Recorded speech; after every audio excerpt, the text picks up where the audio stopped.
Aboda and his colleagues earn their living hauling sand out of the riverbed. The sand is used to build houses. It's back-breaking work, and the workers get just €3 for a 12-hour shift. Aboda is 32 years old and a father of 2. He's actually a farmhand. But in the dry season, he works in Mali's capital, Bamako. He has a dream, however. I want to go to Spain. I would earn far more there than I can here.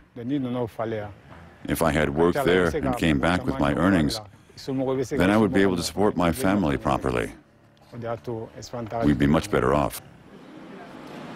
The Center for Migration Information and Management, known as CIGEM, might be able to help him realize his dream. Funded by the European Development Fund, the pilot project was launched in October 2008 with the goal of curbing illegal immigration to Europe and helping those who want to move there legally. Although it's fully financed by Europe, the center is officially owned by the Malinese state and is staffed by locals.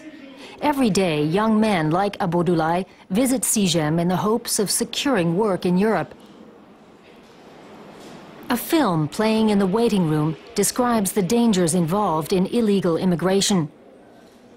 And the overwhelming message conveyed by staff to visitors is that there are no jobs for them in Europe anyway.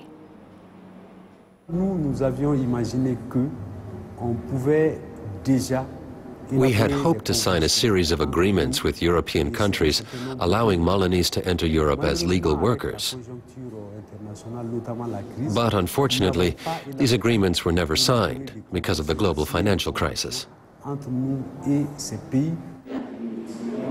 So far, CIGEM has helped just a handful of Malinese people find work in France and Spain as bus drivers, farmhands, or skilled laborers.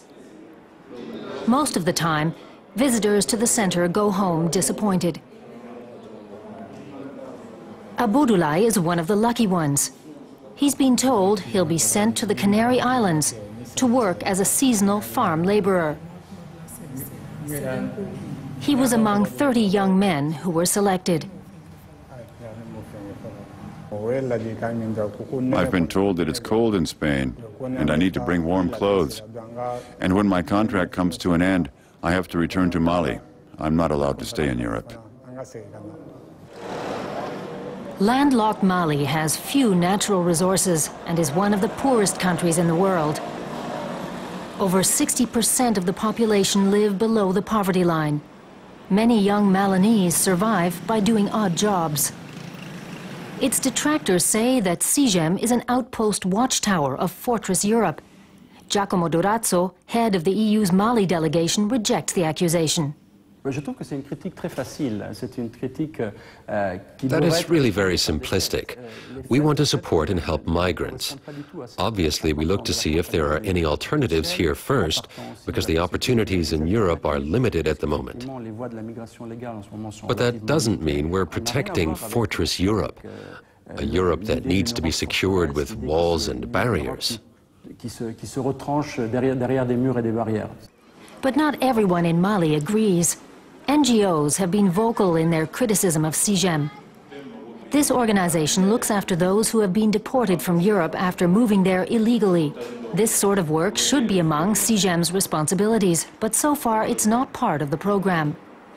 For some Malinese looking to find their feet back in their home country, this NGO is the only place they can turn to.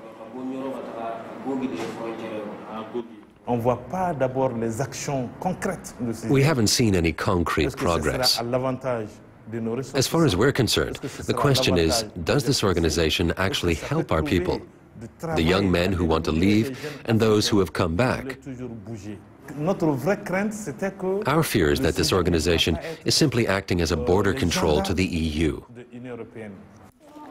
But Aboda feels he has no alternative. He wants to leave Mali and go to Europe. He's been waiting 8 months for a travel permit and submitted his passport to the Spanish embassy weeks ago. He still hasn't been granted the visa he wants so badly. But he's prepared to wait as long as it takes. I can do any job. I don't care what I do. I just want to be given a chance. I'm still confident that I'll be able to go. His entire family is relying on him. He's already packed his bags, including a thick winter coat and long trousers. Aboda is ready for anything.